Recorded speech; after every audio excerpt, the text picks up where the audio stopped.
اللہ تعالیٰ اپنی پیدا کردہ مخلوقات میں سے کچھ چیزوں کا انتخاب فرماتے ہیں،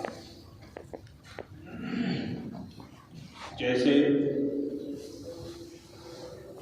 سارے فرشتے اللہ کی مخلوق، لیکن ان فرشتوں میں سے 4 فرشتوں کو اللہ نے منتخب کیا، حضرت جبرائیل، حضرت میکائیل، حضرت اسرافیل اور حضرت عزرائیل علیہ السلام۔ اسی طریقے سے ساری کتابیں اور صحیفے جو اللہ کی طرف سے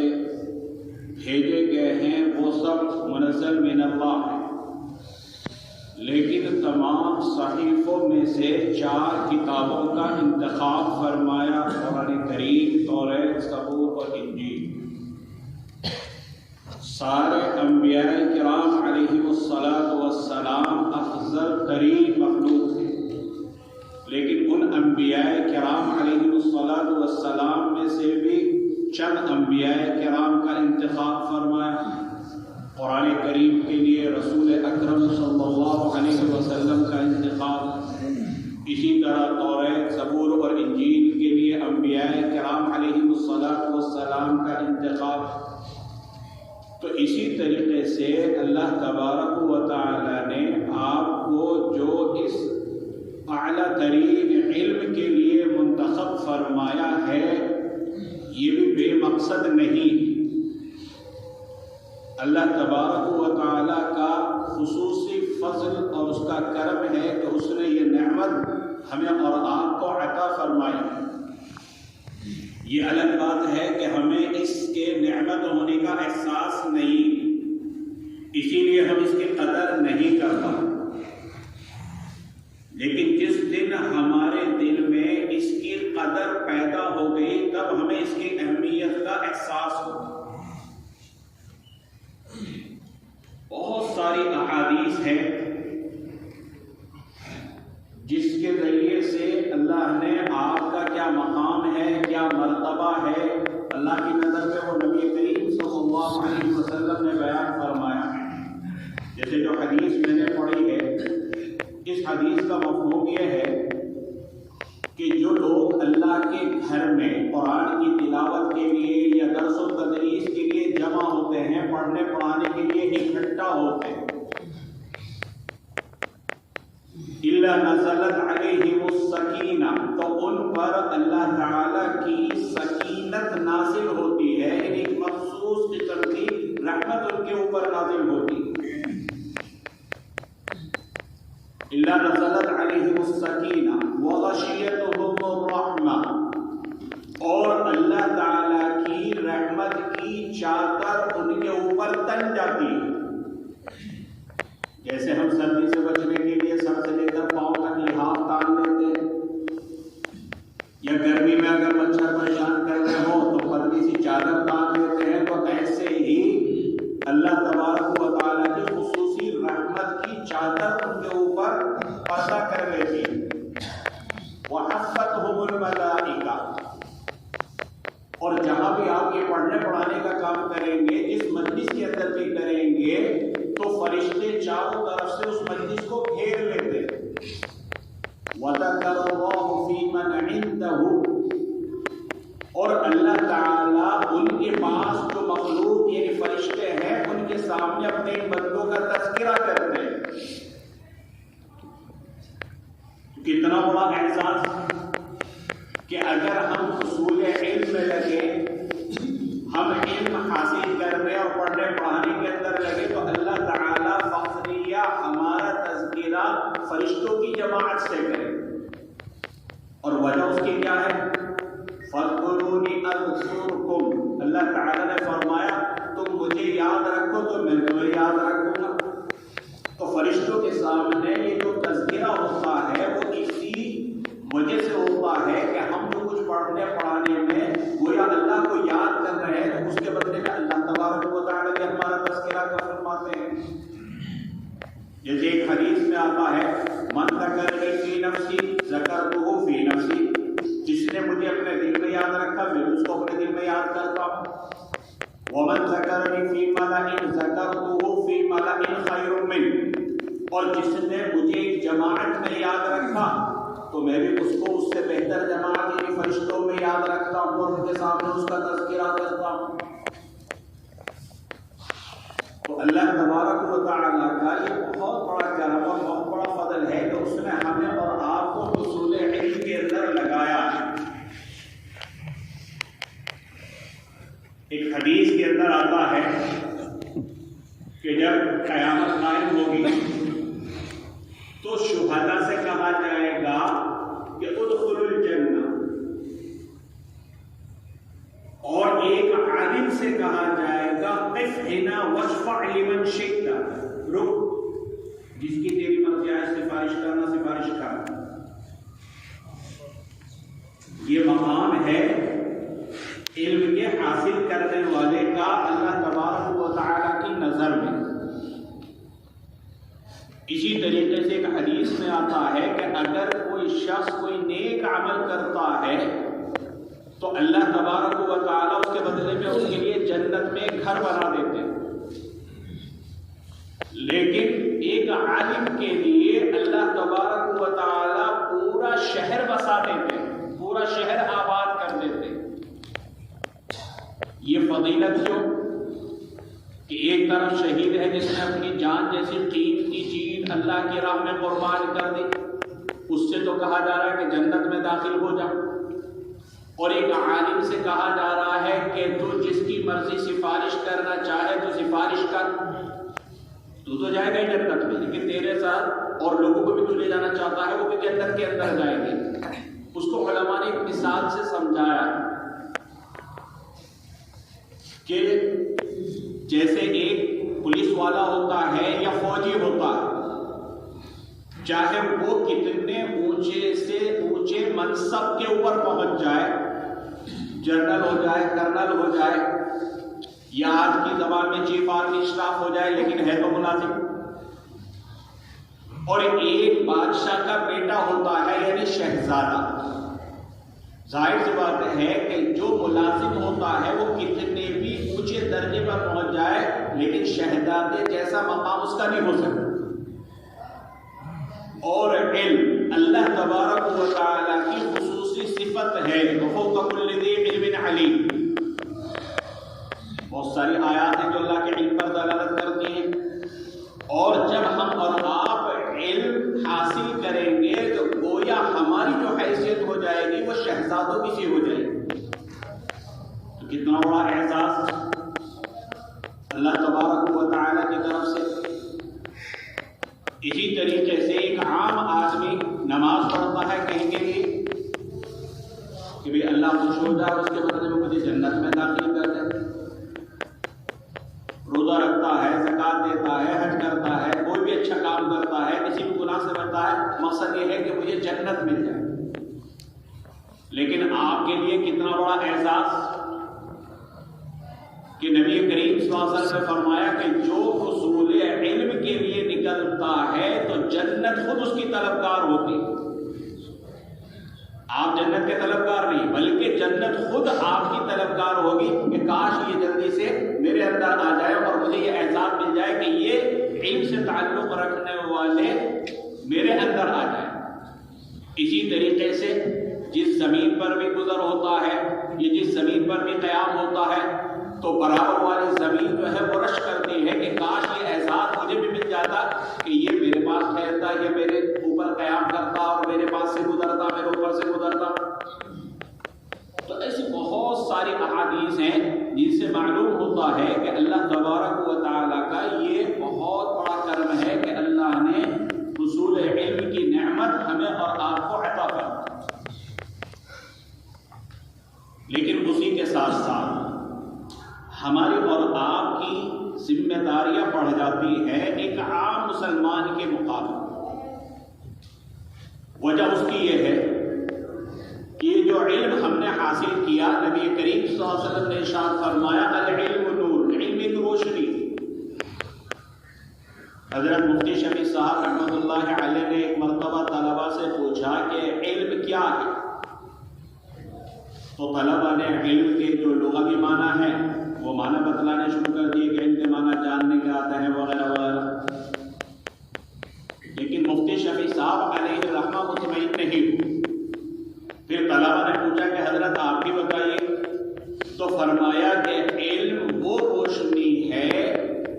کہ جس کے حاصل ہونے کے بعد اللہ تبارک و تعالیٰ کی معرفت کے بغیر سکون نہ ملے. علم وہ روشنی ہے جس کے حاصل ہونے کے بعد اللہ کی معرفت کے بغیر سکون نہ ملے. گویا علم اللہ کی معرفت کراتا ہے، علم شریعت کا راستہ بتلاتا ہے. تو ہماری اور آپ کی ذمہ داری بن جاتی ہے کہ ہم جو کچھ ہم نے پڑھا ہے، جو کچھ ہم نے سیکھا ہے، اب اس کو ہم اپنی عملی زندگی کے اندر داخل کریں. کیونکہ آپ کو معلوم ہے کہ قرآن کریم کی ایک آیت ہے جو بے عمل علماء ہیں، فَمَثَلُهُ كَمَثَلِ الْكَلْبِ یا كَمَثَلِ الْحِمَارِ يَحْمِلُ أَسْفَارًا. بلعم بعور حضرت موسیٰ کی قوم میں بہت بڑا اللہ والا، بڑا صوفی، لیکن بے عمل، اپنی اعتبار سے خوب عبادت گزار، لیکن حضرت موسیٰ علیہ السلام کی مخالفت کی تو نتیجہ یہ ہوا. اس کے بارے میں فرمایا فَمَثَلُهُ كَمَثَلِ الْكَلْبِ. تو بے عمل اگر آدمی زندگی گزارتا ہے تو پھر اس عمل کا کوئی فائدہ نہیں. اسی لیے علماء نے بیان کیا کہ علم جو ہے وہ عمل کا دروازہ کھٹکھٹاتا ہے. اگر عمل کا دروازہ کھل جائے تو علم رک جاتا ہے، ورنہ علم رخصت ہو جاتا ہے. تو ہماری اور آپ کی ذمہ داری یہ ہے کہ ہم نے جو کچھ سیکھا ہے اب اس کو ہم اپنی عملی زندگی میں داخل کریں. جب تک ہم اس چہار دیواری کے اندر تھے تو دوسروں کی ہمارے اوپر نظریں کم اٹھتی تھی، لیکن جب ہم اب قوم کے بیچ میں جائیں گے تو اب ہم ان کے لیے اسوہ اور نمونہ بنیں گے. اور العلماء ورثۃ الانبیاء، ہم نبی کریم صلی اللہ علیہ وسلم کے وارث کس چیز میں ہیں؟ عملی زندگی کے اعتبار سے ہم اپنے آپ کو نبی کریم صلی اللہ علیہ وسلم کا اپنے قول کے اعتبار سے، اپنے عمل کے اعتبار سے، اپنی گفتار کے اعتبار سے، اپنے کردار کے اعتبار سے وارث ثابت کریں. تو یہی العلماء ورثۃ الانبیاء کا مصداق ہے کہ دیکھنے والا ہماری زندگی دیکھ کر سمجھے کہ جب ایک یہ عام علم سے وابستہ رکھنے والا اتنی صلاح اور فلاح کی زندگی گزار رہا ہے اور اتنی کامیاب زندگی گزار رہا ہے اور گناہوں سے بچ کر زندگی گزار رہا ہے، تو پھر ان کے بڑے کیسے ہوں گے اور صحابہ کیسے ہوں گے اور پھر نبی کیسے ہوں گے؟ جیسا کہ مقولہ آپ نے سنا ہوگا امام محمد کے بارے میں کہ کسی غیر مسلم نے کہا تھا کہ جب چھوٹے محمد کا یہ حال ہے تو بڑا محمد کیسا ہو؟ تو ہم اور آپ قوم کے درمیان جب جائیں گے تو اسوہ اور نمونہ بن کر جائیں گے. تو اس لیے ہماری اور آپ کی ذمہ داری بنتی ہے کہ ہم ایک باعمل کردار ادا کریں. اور وجہ اس کی یہ ہے کہ علم اور عمل ان دونوں کا ایسا ہی تعلق ہے جیسے ہمارے جسم کا روح کے ساتھ. بغیر روح کے تو جسم بیکار ہے. جب تک روح جسم کے اندر ہے کارآمد ہوتا ہے اور روح نکل جاتی ہے تو چاہے وہ باپ کی شکل میں ہو، چاہے بیٹے کی شکل میں ہو، اور چاہے دوست کی شکل میں ہو، ہر آدمی جلدی سے اس جسم کو قبر کے اندر رکھنے کی جلدی کرتا ہے. تو کسی طریقے سے جلد اس کی تدفین ہو جائے. کوئی بھی اس کو اپنے گھر کے اندر نہیں رکھتا. تو اس جسم کی جو اہمیت ہے وہ روح کے ساتھ. تو اسی طریقے سے عمل جو ہے علم کے لیے روح کا کام کرتا ہے. اگر عمل ہے تو وہ علم فائدہ مند اور کارآمد. العلم بلا عمل وبال والعمل بلا علم ضلال. العلم بلا عمل كشجر بلا ثمر. علم بغیر عمل کے ایسا ہے جیسے بے پھل کا درخت. اگر کسی درخت پر پھل ہی نہ آئے تو پھر جلانے کی کام آتا ہے. اس کو کوئی بھی نہیں رکھتا اپنے باغ کے اندر، کٹوا دیتا ہے.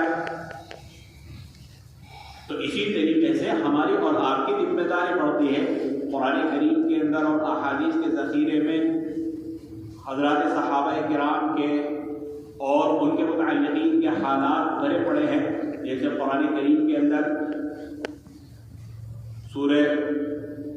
نمل کے اندر یا دوسری صورتوں کے اندر بہت سارے واقعات ہیں۔ مثلا واقعہ حضرت سلیمان علیہ السلام کا،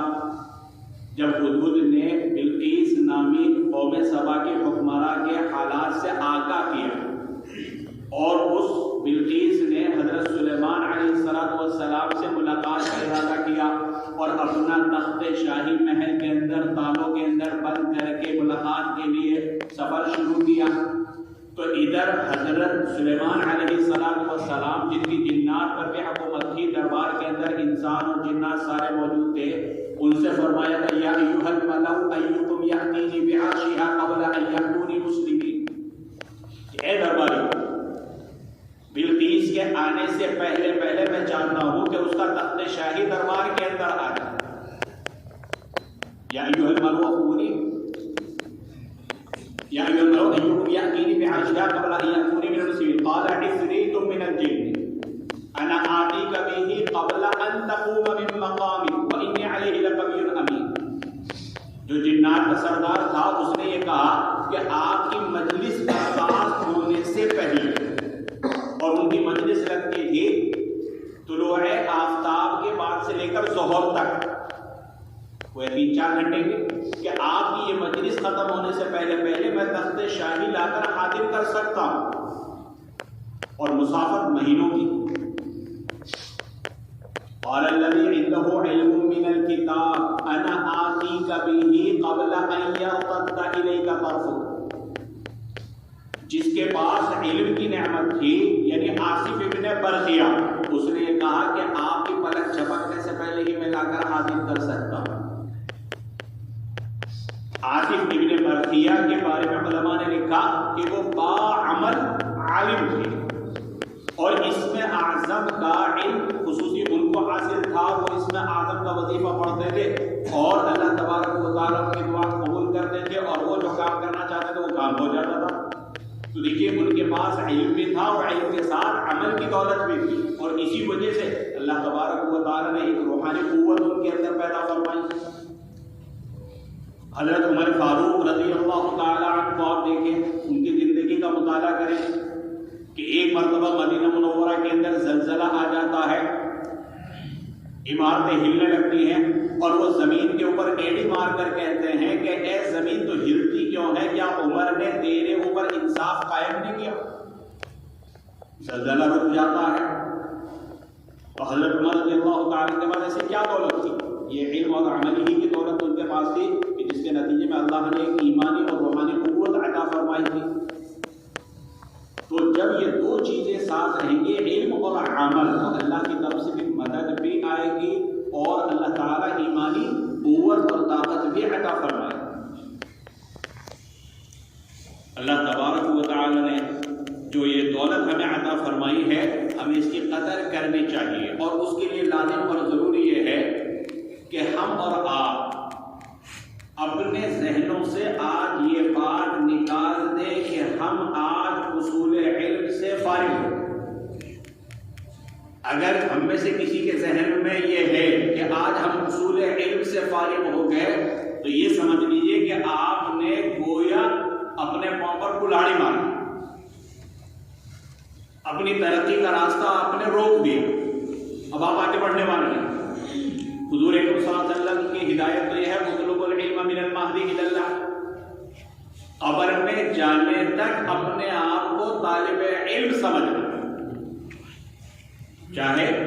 علمی اعتبار سے کسی بھی منصب کے اوپر پہنچ جاؤ، کسی بھی مقام کے اوپر پہنچ جاؤ، اللہ تعالیٰ خوب ترقی عطا فرمائے اور کامیابیاں نصیب فرمائے، لیکن اپنے آپ کو طالب علم ہی سمجھنا۔ حضرت مفتی شفیع صاحب رحمۃ اللہ علیہ فرمایا کرتے ہیں کہ عالم بننا تو بہت بڑی بات، اگر طالب علم بن جاؤں تو وہ بھی غنیمت ہے۔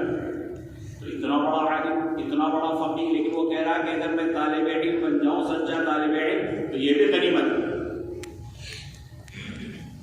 انہی کا ایک مقولہ ہے کہ سچا طالب علم وہ ہے کہ جو مدرسے کو اپنا وطن اور کتاب کے اوراق کو اپنا کفن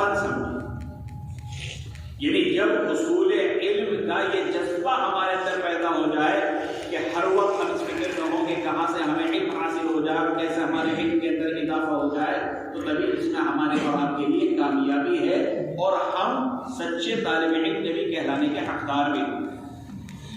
حضرت حکیم الاسلام رحمۃ اللہ علیہ نے بھی اسی طرح کی نشست میں، جو طلبہ کی دور حدیث سے فارغ ہونے والوں کی نشست تھی، یا اسی طریقے سے ابھی چند روز پہلے میں پڑھ رہا تھا، حضرت مفتی تقی صاحب رحمۃ اللہ علیہ نے بھی دور حدیث کے طلبہ کو یہ نصیحت کی ہے کہ دیکھو اپنے آپ کو طالب علم ہی سمجھتے رہنا، یہ مت سمجھنا کہ آج ہم حصول علم سے فارغ ہو۔ اور اس کو انہوں نے مثال سے حضرت حکیم الاسلام نے بھی سمجھایا تھا کہ اب تک تو اساتذہ کرام کی نگرانی میں آپ کا یہ علمی سفر جاری تھا،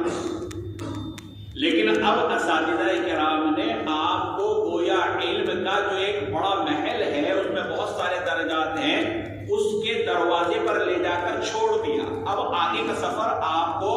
اساتذہ نے جس انداز سے آپ کی تربیت کی اور جس انداز سے آپ کی رہنمائی کی، ان چیزوں کو سامنے رکھتے ہوئے اب علمی سفر آپ کو آگے از خود جاری رکھنا ہے۔ تو اب اگر کوئی سوچے کہ بھائی میں یہ علم کے دروازے پر تو پہنچ گیا، جو محل ہے اس کے دروازے پر پہنچ گیا، بس یہ میرا مقصد بھی تھا اور یہی سے واپسی شروع کر دے، تو ظاہر سی بات ہے کہ وہ ترقی کا راستہ اپنا بند کرنے والا ہے۔ ہاں اگر آپ اس دروازے کو کھولیں اور پھر اس میں جو درجات ہیں ان درجات کو طے کرتے ہوئے اونچے سے اونچے درجے پر علمی پہنچنے کی کوشش کریں، اسی میں آپ کے لیے کامیابی اور کامرانی۔ تو لہذا یہ چیز بالکل اپنے ذہن سے نکال دینا کہ ہم حصول علم سے فارغ ہو چکے ہیں۔ یہاں سے جانے کے بعد ضروری نہیں کہ ہر آدمی جو ہے وہ مدرسے کے اندر ہی رہے، کچھ اپنے گھریلو حالات ہوتے ہیں، کوئی کاروبار سے جڑ جاتا ہے، کوئی کھیتی باڑی سے جڑ جاتا ہے، اس کے اندر بھی کوئی حرج نہیں، لیکن علم کے ساتھ اپنا رشتہ ہمیشہ باقی رکھے۔ اگر مدرسوں میں پڑھنے پڑھانے کا موقع ملے تو سبحان اللہ، لیکن اگر یہ موقع نہیں ملتا تو کم سے کم ہم اتنا تو کر سکتے ہیں کہ اپنے محلے کی مسجد میں درس تفسیر اور درس قرآن کے نام سے علم کے ساتھ وابستہ رہیں۔ کسی بھی نماز کے بعد درس تفسیر، درس حدیث کے عنوان سے ہم درس کرتے رہیں، اپنا بھی فائدہ ہوگا، علم سے ہمارا رشتہ جڑا رہے گا، ہمارے علم کے اندر اضافہ ہوگا اور ہم سے دوسرے لوگوں کو بھی فائدہ ہوگا۔ تو ایک تو اس بات کی کوشش کریں، اور دوسرے جو بھی بتایا کہ بھئی یہ اپنے ذہن سے نکال دیں کہ ہم فارغ ہو چکے ہیں حصول علم سے، حصول علم سے فارغ نہیں ہوئے، بلکہ ایک مرحلے کو ہم نے طے کیا ہے اور آگے جو دوسرے مراحل ہیں وہ ہمیں اب خود طے کرنے ہیں۔ اسی طریقے سے علم کے ساتھ ساتھ عملی زندگی گزاریں، علم کو اپنی عملی زندگی کے اندر داخل کیجیے، اور جو کہ میں نے بتایا کہ بھئی ہم جو ہیں اب دوسروں کے لیے اسوہ اور نمونہ بننے جا رہے ہیں۔ ہمارے ہر چیز کے اوپر سب کی نظر ہے، ہمارا اٹھنا، ہمارا بیٹھنا، ہمارا بولنا، ہمارا رہن سہن، ہمارا لباس، ہر چیز کے اوپر نظر ہوگی۔ زمانے طالب علم میں تو آدمی نظر انداز کر دیتا کہ چلو طالب علم ہے، ابھی تو یہ لڑکے ہیں، اس طرح کے جملے کہہ کر آدمی نظر انداز کر دیتا ہے۔ لیکن جب ہم اس چار دیواری سے باہر نکلیں گے اور ہماری ذمہ داریاں بڑھیں گی تو پھر جو ہے وہ نکتہ چینی کرنے والے اور مخالفت کرنے والے تو زیادہ ہوں گے، نظر انداز کرنے والا کوئی نہیں ملے۔ تو اس لیے اس بات کی کوشش کریں کہ ہم باعمل عالم بنیں اور جس علم کے اوپر جہاں تک بھی ہم سے ہو سکتا ہے، جتنی وسعت ہو، قدرت ہو، تو ہم اس پر عمل کرنے کی کوشش کریں۔ جہاں تک حصول علم کی بات ہے، حضرت مفتی شفیع صاحب رحمۃ اللہ علیہ ایک مرتبہ کراچی میں گزر رہے تھے، اور عام طور پر جمعہ کے اندر مسجدوں میں وعظ وغیرہ ہوا کرتے ہیں، تو ان کو کسی جگہ جانا تھا، تو ایک مسجد سے وعظ کی آواز آ رہی تھی، وہ رکے، تو کسی نے کہا کہ حضرت یہ آپ کے شاگرد ہی ہے جو یہاں پر تقریر کر رہا ہے۔ تو انہوں نے کہا اس سے کوئی فرق نہیں پڑتا کہ کہنے والا کون ہے، اصل یہ کہ وہ کیا کر رہا ہے، کیا معلوم کون سی بات ایسی ہے کہ کس وقت وہ کہے اور وہ ہمارے دل میں اتر جائے۔ جیسے بہت سارے ایسے اولیاء اللہ بھی گزرے ہیں جو ابتدا کے اندر اگر دیکھا جائے تو وہ ڈاکو تھے، لیکن جس گھر میں ڈاکہ ڈالنے کے لیے گئے وہاں پر ایک آدمی رات میں قرآن تلاوت کر رہا تھا اور یہ آیت پڑھ رہا تھا الم یأن للذین آمنوا ان تخشع قلوبهم لذکر اللہ، اور یہی آیت جو ہے ان کے گناہوں کے چھوڑنے اور اللہ کی طرف رجوع کرنے کا ذریعہ بنا، اور ایک وقت وہ بھی آیا کہ اللہ تبارک و تعالی نے ولایت کا کامل درجہ ان کو عطا فرمایا۔ تو اس لیے علم حاصل کرنے کی جتنی بھی وسعت ہو، جتنی بھی گنجائش ہو، جتنی بھی قدرت ہو، اس کو حاصل کرنے کی کوشش کرتے رہیں، اور اطلبوا العلم من المہد الی اللہ کو اپنی عملی زندگی کے اندر داخل کریں، اور اسی میں اللہ تبارک و تعالی نے جو طالب علم کے لیے فضائل رکھے ہیں، جو فضیلتیں رکھی ہیں، وہ مرتے دم تک انشاءاللہ پھر ہمیں اور آپ کو ملتے رہیں گے اگر ہم اپنے آپ کو طالب علم ہی سمجھتے رہے اور طالب علم بنانے کی ہم کوشش کرتے رہے۔ اللہ تبارک